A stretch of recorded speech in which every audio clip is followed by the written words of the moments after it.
During my decades working in prisons and public hospitals, I discovered something far more disturbing than the crimes and pathologies I treated daily. In every progressive institution I encountered, from social services to educational establishments, from psychiatric facilities to criminal justice departments, I witnessed the same fundamental dishonesty.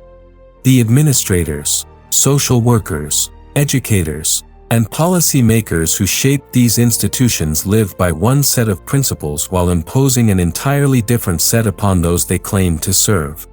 This wasn't mere hypocrisy. It was systematic deception that condemned the poor and vulnerable to cycles of dependency and dysfunction while allowing the privileged to maintain their moral superiority. The elite lie I witnessed wasn't just intellectual, it was cruel in its consequences and devastating in its scope. Today, I want to expose this lie and reveal how progressive institutions systematically destroy the very people they purport to help, all while protecting the comfortable assumptions of those who run them. Chapter 1: The Double Standard I Observed in Every Consultation. In 30 years of psychiatric practice in some of Britain's most challenging institutions, I encountered a phenomenon so consistent it could have been scripted. The middle-class social workers, therapists, and administrators who populated these progressive institutions lived lives of remarkable discipline and responsibility. They arrived punctually to work, maintained stable relationships, saved money, planned for their children's education, and generally embodied the bourgeois virtues they simultaneously dismissed as oppressive social constructs. Yet when dealing with their clients, the poor, the criminal, the addicted, these same professionals adopted an entirely different moral framework. Personal responsibility became an outdated concept. Punctuality was dismissed as middle-class prejudice. Educational achievement was reframed as cultural imperialism. The very standards that governed their own successful lives were declared inappropriate expectations for those they served. I watched this double standard play out in countless consultations. A social worker who wouldn't dream of arriving late to her own job would excuse chronic tardiness in her clients as understandable given their circumstances. A therapist who carefully budgeted her own finances would dismiss suggestions that clients learn financial responsibility as unrealistic and judgmental. An educator who insisted on academic excellence for her own children would argue that expecting literacy from disadvantaged students was culturally insensitive. This wasn't compassion, it was condescension disguised as enlightenment.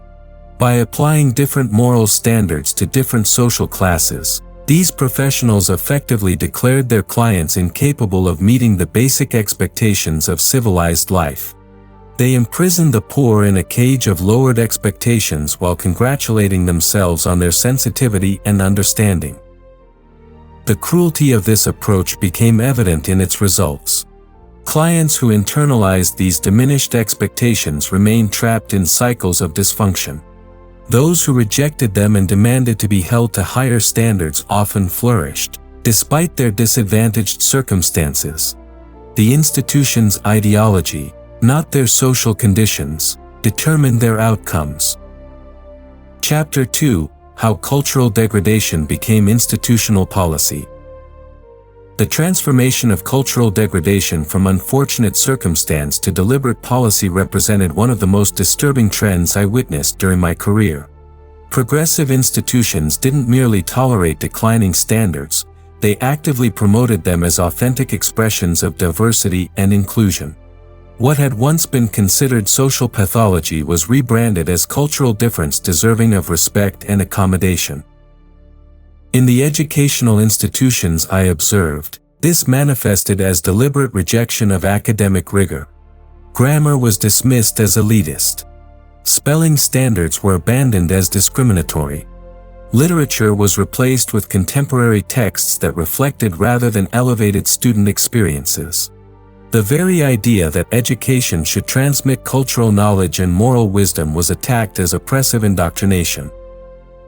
I witnessed teachers who spoke perfect English at faculty meetings deliberately adopting street vernacular when addressing students, believing this showed solidarity with their backgrounds.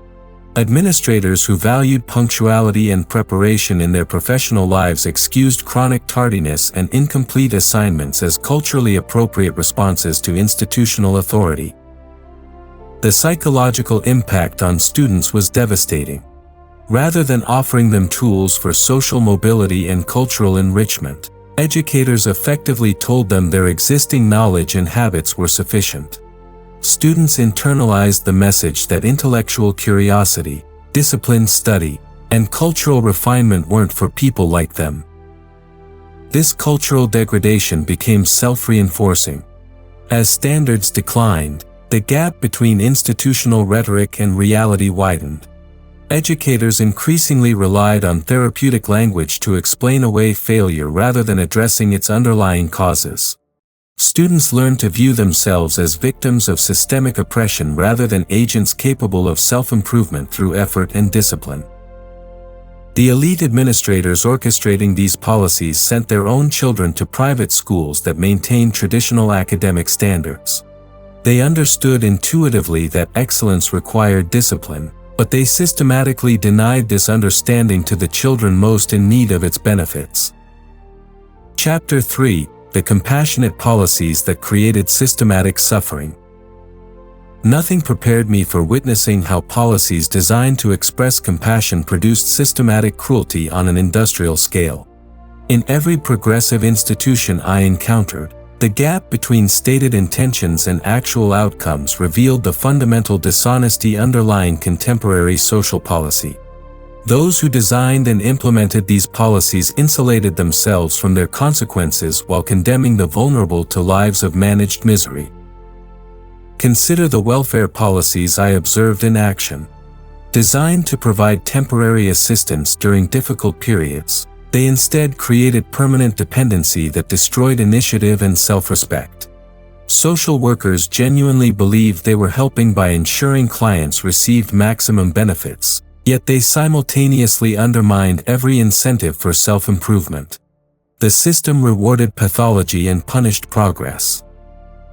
I watched single mothers discover that marriage or employment would result in benefit reduction, effectively penalizing the very behaviors that might improve their circumstances. Young men learned that legal employment offered less financial reward than maintaining eligibility for various assistance programs. The welfare state had created economic incentives for self-destructive behavior while making productive choices economically irrational. The housing policies I witnessed followed the same pattern. Designed to provide decent accommodation for the poor, they instead concentrated dysfunction and normalized antisocial behavior. The most responsible tenants fled as soon as possible, leaving behind communities characterized by violence, addiction, and despair. Children grew up believing chaos was normal and order was impossible. Criminal justice policies completed this cycle of institutional cruelty. Sentencing guidelines that emphasized rehabilitation over punishment sent clear messages about the system's expectations. Criminals learned that their behavior had minimal consequences, while victims discovered their suffering was considered less important than offender therapy. The very people most in need of clear moral boundaries received instead endless excuses for their behavior. Throughout these observations, I noticed that policymakers consistently lived in areas and sent their children to schools carefully insulated from these policies' effects. Their compassion was entirely theoretical, allowing them to maintain comfortable illusions while others paid the price for their ideological convictions. Chapter 4: When Sentimentalism Masquerades as Medical Science. Perhaps nowhere was the elite lie more dangerous than when sentimentalism disguised itself as medical and scientific authority. During my career in psychiatric institutions, I witnessed the systematic corruption of medical practice by ideological considerations that prioritized political correctness over patient welfare. This wasn't merely academic debate, it was the destruction of scientific integrity in service of progressive orthodoxy. I observed diagnostic practices being distorted to accommodate prevailing social theories rather than clinical reality. Antisocial behavior was reframed as adaptive responses to social injustice. criminal violence was attributed to systemic oppression rather than individual choice. Personal responsibility was eliminated from treatment considerations, replaced by endless exploration of victimization narratives that excused rather than addressed destructive behaviors. The therapeutic interventions I witnessed reflected this ideological corruption. Instead of challenging patients to develop self-control and accept responsibility for their actions, therapists engaged in elaborate exercises designed to identify external causes for internal problems. Criminals spent months exploring their feelings about social inequality while their victims received minimal attention. Drug addicts participated in therapy focused on societal failures rather than personal choices. Medical conferences revealed the full extent of this intellectual dishonesty. Researchers presented studies carefully designed to support predetermined conclusions about social causation rather than investigate actual treatment effectiveness. Data that contradicted progressive assumptions was ignored or reinterpreted. Successful interventions based on traditional approaches were dismissed as politically inappropriate regardless of their clinical outcomes. The pharmaceutical industry capitalized on this confusion by promoting medications as solutions to social problems. Rather than addressing the behavioral and moral dimensions of psychological distress, psychiatrists increasingly relied on chemical interventions that medicated symptoms while ignoring causes. Patients learned to view themselves as victims of brain chemistry rather than agents capable of moral choice and behavioral change. The practitioners implementing these approaches lived remarkably disciplined lives characterized by personal responsibility and traditional moral values, yet they systematically denied these approaches to their patients. Their own success demonstrated the effectiveness of standards they professionally rejected as inappropriate for others. Chapter 5: The Language Manipulation That Conceals Inconvenient Truths. Throughout my career observing progressive institutions, I witnessed the systematic corruption of language as a tool for obscuring rather than illuminating reality. This wasn't accidental imprecision, it was deliberate manipulation designed to prevent honest discussion of policies and their consequences. By controlling vocabulary, institutional leaders controlled thought and made effective criticism nearly impossible. The euphemistic language I encountered in every institution served to distance administrators from the human cost of their policies. Clients replaced patients, implying consumer choice rather than medical need. Service users replaced criminals, suggesting voluntary participation rather than legal compulsion. Challenging behavior replaced antisocial conduct, transforming moral categories into technical problems requiring professional management rather than personal accountability. I observed how this linguistic corruption prevented accurate diagnosis of institutional failures. When policies consistently produced negative outcomes, the language was adjusted rather than the approaches. Unintended consequences became implementation challenges. Policy failures became insufficient resources. Destructive behaviors became expressions of legitimate grievance. Each euphemism created distance between comfortable theories and uncomfortable realities. Educational institutions exemplified this linguistic manipulation most clearly. Differentiated instruction replaced lowered standards. Culturally responsive pedagogy replaced academic rigor. Inclusive practices replaced disciplinary expectations. Students quickly learned to manipulate this therapeutic vocabulary to avoid accountability for poor performance or disruptive behavior. The psychological impact was profound. When clear moral and behavioral categories were replaced with therapeutic jargon, individuals lost access to concepts necessary for self-understanding and improvement. Young people couldn't develop self-discipline without recognizing its necessity. Adults couldn't accept responsibility without acknowledging their agency. The language of therapy replaced the language of moral development, leaving people trapped in cycles of dysfunction disguised as professional treatment. Most telling was observing how institutional leaders abandoned this corrupted language when addressing their own families and personal concerns. Their private conversations revealed continued belief in traditional moral categories they professionally rejected as inappropriate for others. Chapter 6: How Moral Relativism Became Absolute Dogma. The most intellectually dishonest aspect of progressive institutions was their transformation of moral relativism into absolute dogma that brooked no dissent. Having spent decades observing this phenomenon, I can attest that relativism never applied to the beliefs and behaviors of institutional leaders themselves, only to those they claimed to serve. This selective relativism revealed the fundamental bad faith underlying contemporary progressive orthodoxy. In every institution I encountered, moral relativism was selectively applied to excuse behaviors that would never be tolerated from the staff themselves. Criminal violence was contextualized as understandable response to social conditions, yet professional misconduct faced immediate sanctions. Student disruption was analyzed through cultural sensitivity frameworks, while teacher tardiness was subject to disciplinary procedures. Client aggression was interpreted as legitimate expression of frustration, while staff criticism of policies was condemned as unprofessional resistance. I witnessed the psychological devastation this caused among those subjected to relativistic treatment. When traditional moral boundaries were dissolved in the name of cultural sensitivity, individuals lost access to clear standards for self-evaluation and improvement. Young people couldn't develop character without recognizing moral categories. Adults couldn't achieve dignity without accepting responsibility for their choices. The institutional response to moral chaos was always more professional intervention rather than restored moral clarity. When communities descended into dysfunction, social workers were hired rather than community standards enforced. When schools became chaotic, counselors were added rather than discipline restored.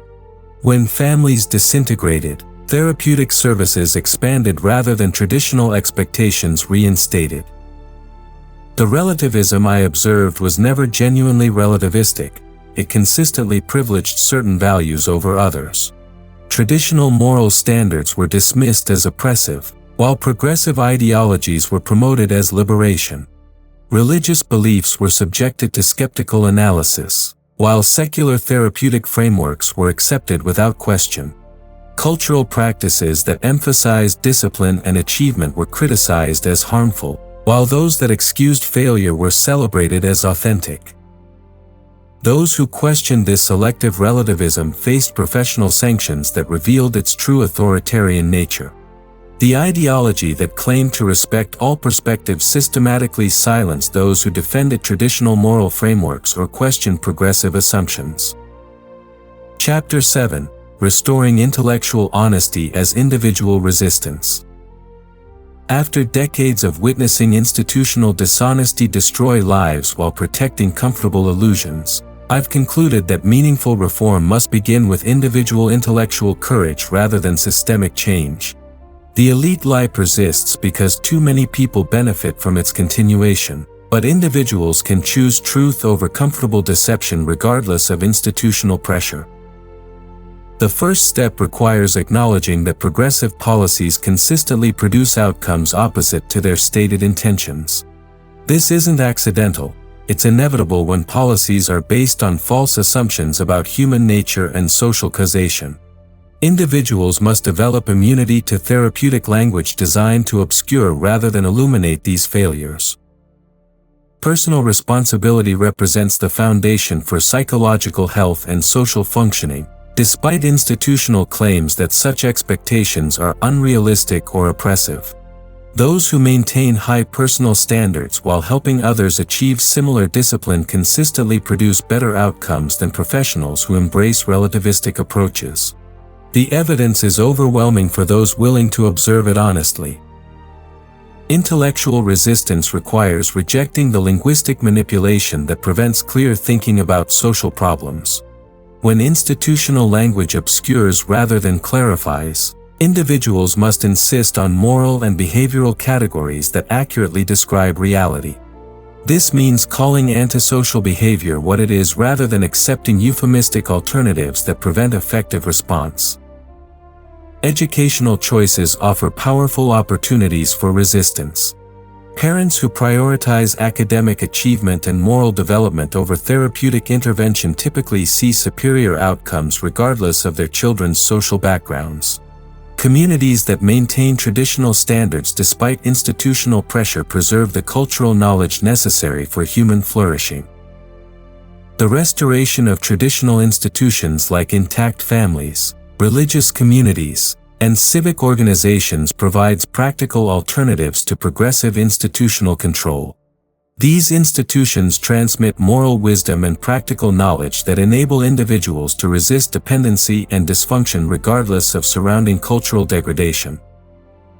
Most importantly, intellectual honesty requires courage to acknowledge uncomfortable truths about human nature and social causation, even when such acknowledgement contradicts prevailing orthodoxies. Truth ultimately serves human welfare better than comforting illusions, regardless of short-term emotional costs. Individual commitment to honest observation and moral clarity represents the foundation for cultural renewal that no institutional propaganda can ultimately defeat. Conclusion. The elite lie I witnessed throughout my career represents more than intellectual dishonesty. It constitutes systematic cruelty disguised as compassion. Progressive institutions consistently apply different moral standards to different social classes while denying this double standard exists. They promote policies that devastate the vulnerable while protecting themselves from these policies' consequences. Most cruelly, they prevent honest discussion of these failures through linguistic manipulation and intellectual intimidation. Yet truth possesses power that no propaganda can permanently suppress.